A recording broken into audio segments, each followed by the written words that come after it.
Здравейте и добре дошли в днешния влог от Френската ривиера. Ще използвам тези първоначални кадри, за да ви дам малко полезна информация за това как да стигнете от летището Ница до града с публичен транспорт, а именно ЕО2 се казва влакчето. То много бързо ще ви доведе до града, но имайте предвид да не си взимате билета или изобщо да не хващате влака от спирките, които са по терминалите. Ако сте на терминал 1, вървете пеша, много е кратко разстоянието до следващата спирка, която е Гранд Аренас.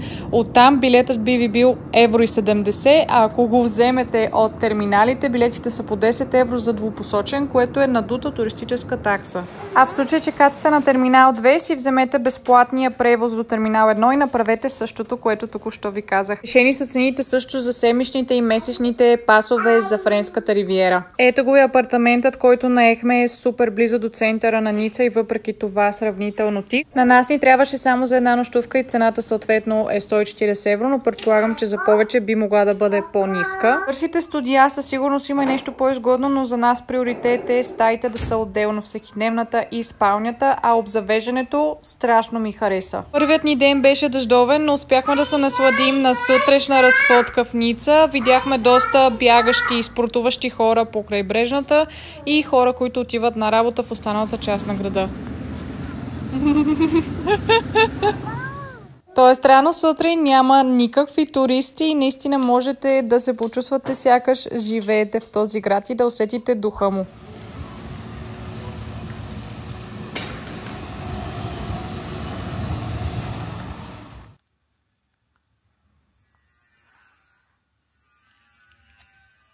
Ница е чудесно съчетание от френски и италиански стил, което може да се забележи в фасадите на сградите, може да се усети в местната храна и може да се чуе в местния диалект. Това е така, защото е била част от кралството на Сардиния до средата на 19 век. По време на втората ни разходка из града за деня вече го виждаме доста по-оживен, тъй като наближава обяд, а ние сме се запътили към спирката на автобус 600, която се намира на пристанището на Ница, за да отидем в Монако и да се срещнем с приятелите ни, при които ще останем. Минахме покрай стария град в Ница, както и през пазара, за да стигнем до крайбрежната, която и да ни отведе до пристанището. И Радина се събуди много рано. Но точно на време да се снимаме заедно. Плажната ивица в Ница е популярна с това, че се състои от сравнително големи камъни, които се носят от местната река. Това е и причината да бъдете глобени, ако се опитате да си вземете за вкъщи от камъчетата.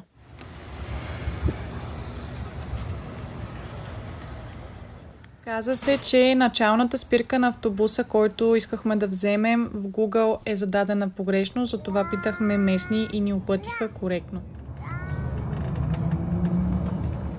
Пожелахме да отидем с автобус до Монако, а не с влак, което е всъщност и по-бързо, за да можем да се насладим на панорамните гледки. Видяхме абсолютно всяко едно градче по пътя как изглежда и всъщност си харесахме много от тях за бъдещи почивки, евентуални там. Лично, ако тепърва трябваше да избирам място за настаняване по Френската ривиера, щях да избера едно от тези градчета между Ница и Монте Карло. Хем ще ми послужат като отправна точка за останалите места, които може да се посетят наоколо Ница, Монтон, Монте Карло, Кан.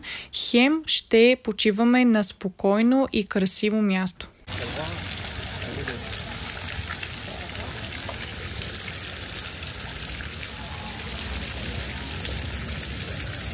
Много ми допадна градината пред казиното в Монте Карло. Разбира се, хареса ми фасадата на самата сграда.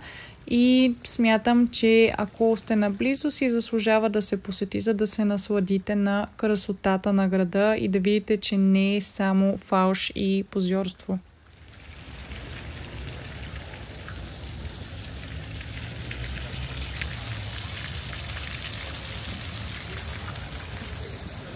А ние чрез автобус и влак стигнахме до нашата дестинация южно от Кан. Кан плажовете стават все по-червеникави и наситени. Това се дължи на съдържанието на почвата и скалите, които ги образуват.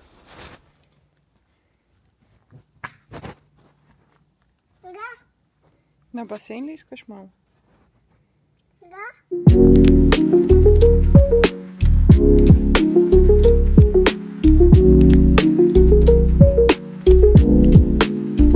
Това ми е мечтата да имам прозорец в кухнята.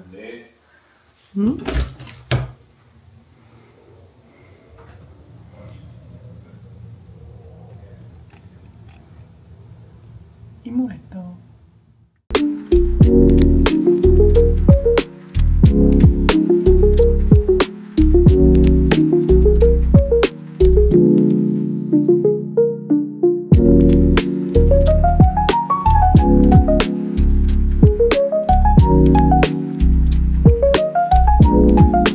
Много красиво кръстовище, точно преди двореца на фестивалите. Мисля сега насам да се разходя. А вляво от мен се намира и Стария град, който ще посетим после. Много е красив, от пристанището се вижда. От тук е малко далеч, но после ще го снимем. Флората е на ниво, макар да е много застроено тук по Френската ривиера, се стараят, предполагам, да има баланс и засажат страхотни палми, има бели борове на много места, всякакви дървета и цветя. И този фонтан е много симпатичен.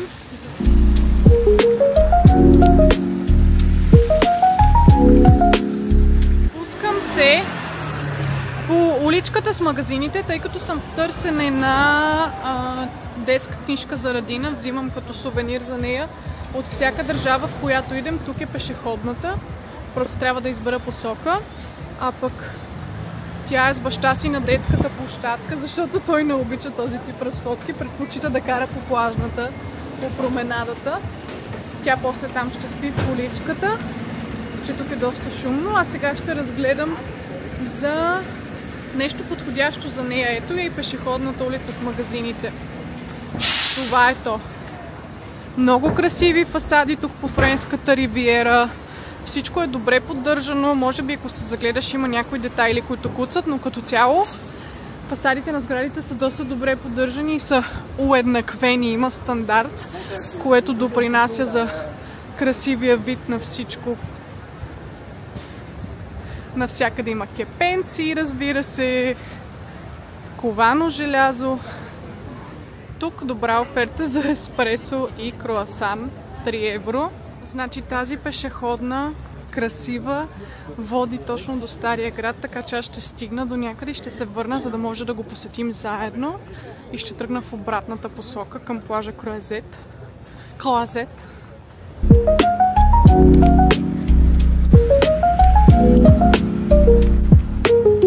Ето, че има и по-магнетичен, успореден на главната, по която вървях преди малко, път до Стария град. А този пазар закрит се намира... Вау! Пея! Се намира на втората успоредна на главната, която ви показах. Също винаги ми е интересно да посещавам местните пазари, където отиваме в различните градове и държави, за да си сверя часовника относно цени, качество на продукцията и разнообразие. Ето да видим цените на зеленчуците.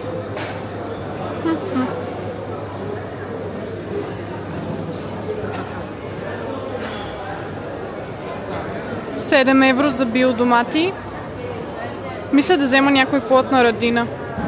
Френски круши. Георги много искаше да опита френски круши. Я да ги видим. Не са особено меки. Тук разни семена и подправки. Красиво е, много е красиво. Сирена. Добре, имат си тиквички. Имат свекло. 2-3 вида картофи поне видях. Домати, камби, но тези камби са ми малко изкуственяк. Големите, перфектно оформени. Пътваджаните изглеждат добре. Но не бих се доверила на чушките със сигурност. Бонжур! Плочета. Но, YouTube. Авокадо. Пачи крак, всички го искам. Има натарки. До тук забелязах, че сезонните плодове и зеленчуци съвпадат с тези при нас в България, както и гъбите са същите като по това време в Огражден. Знаят, що е то маркетинг. Детокс от всякъде.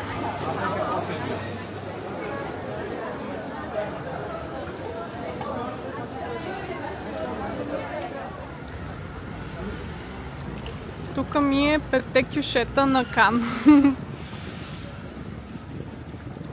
Още един пример за чудесно озеленяване тук. Малко за хапването на Радина в такива моменти, като пътуваме. Сега, например, търся да й взема нещо готвено от някъде, ако не от някой супермаркет. Бих могла да взема някакво сирене, кашкавал. Също в някои случаи от България си носим овесени ядки и винаги имаме в една кутийка с сиренце, доста е засищащо, но в случая просто ще я накърмя, ако не намеря нищо, и ще гледам да намеря докато се събуди допреди това. А сега на пазара имаше разни готвени, но сякаш този момент не помислих за нея. Да взех само круши.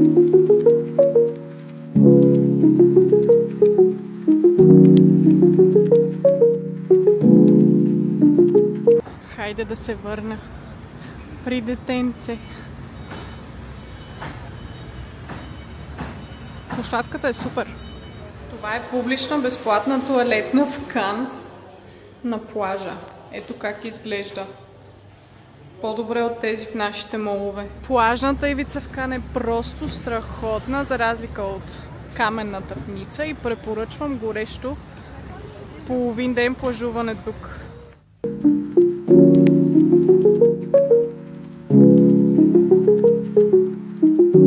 Обичаме също, като пътуваме някъде, да гледаме по агенциите за недвижими имоти и да сравняваме какви са цените. Сравняваме, разбира се, с България много често, понеже има и твърде високи цени при нас, както и с други места, на които сме били. Ето тук, например, хубави тристайни апартаменти с хубава гледка, не винаги към плажа, но винаги хубава гледка, вървят около 1,5 милиона, 2 евро. Говорим за обзаведени такива.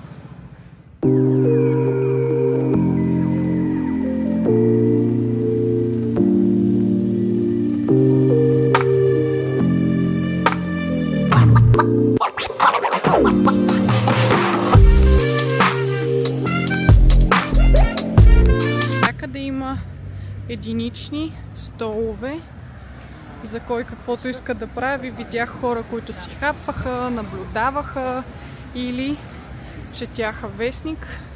Ето го Carlton Hotel.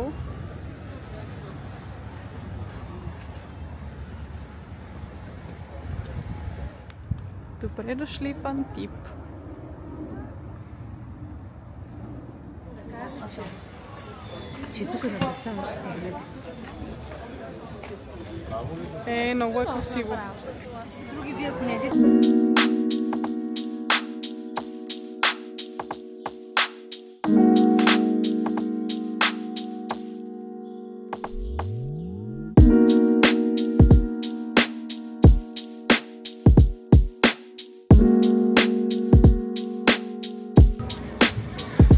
Ето го и арт площадчето в стария град на Антип. От тук дойдохме, тук е портата и насам също изглежда симпатично. Ние сме на площада в Антип, на възможно най-централното място ще хапнем, но просто след 2 часа нищо не работи и правим компромис, но мисля, че ще е окей, защото беше много сладка сервитьорката. Все още еде. Радина яде биолеща от супермаркет Казино. Радина след като хапна обикаля и гони гълъби из площада. Не, сме си тропи. Аз не ще пък точно срок ферма.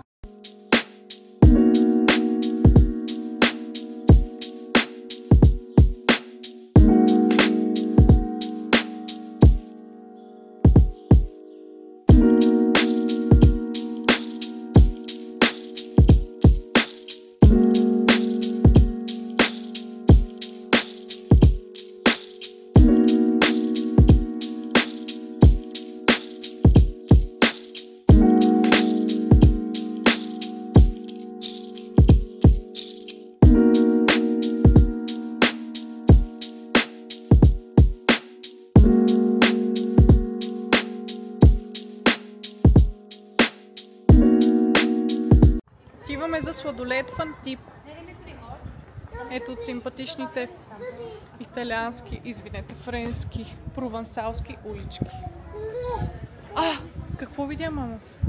Статуя. Ето. Горе, горе, горе, горе, горе, горе. Така. И тук сме вече до морето в Антип.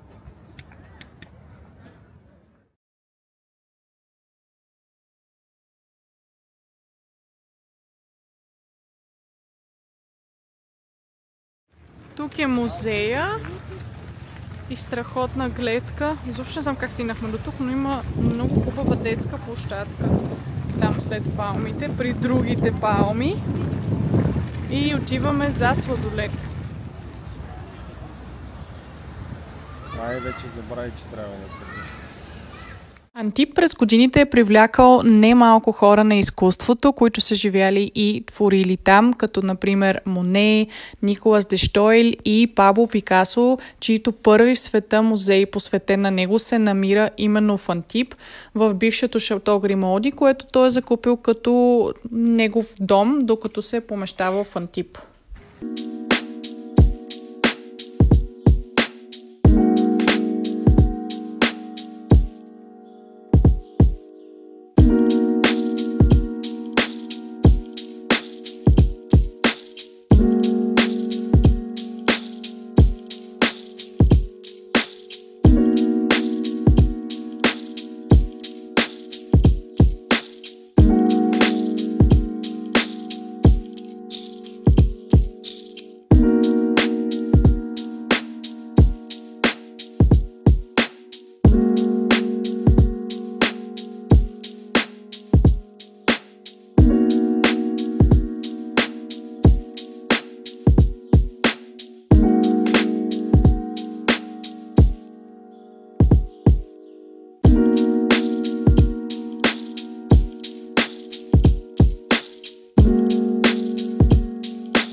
Ето ни в деня на рождения ми ден, в който се возихме на Уили, кадри от което няма да видите, защото се загубиха.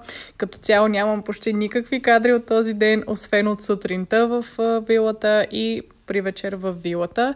Това е всичко. Надявам се поне спомена да ме топли достатъчно дълго време и отново да ни се случи да прекараме такива страхотни дни на толкова красиво място с толкова прекрасни хора.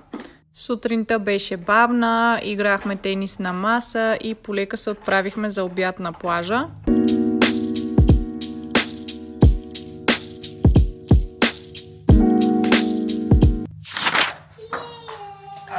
Дина се опитва да помогне на баща си.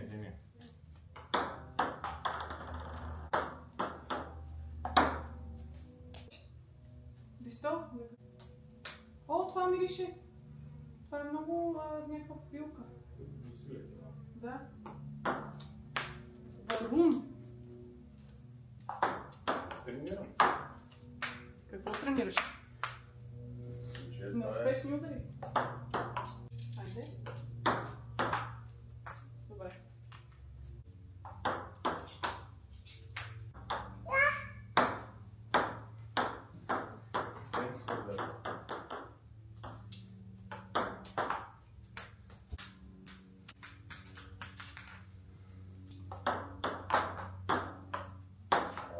Айде.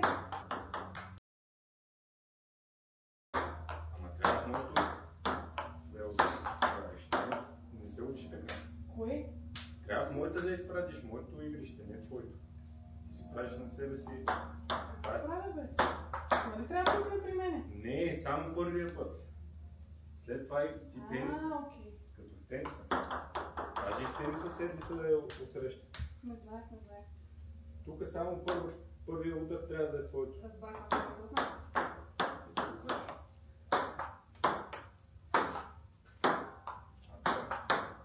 Това сега е моя точка. Няма нищо ти да...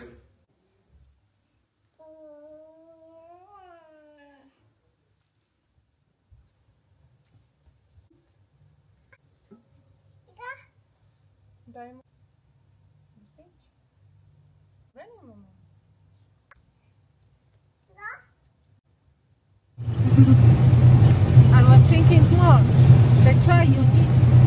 I was thinking more. That's why you. Последния ден успяхме да хванем изгрева. Къде поне към края му се включихме.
Голяма мадама.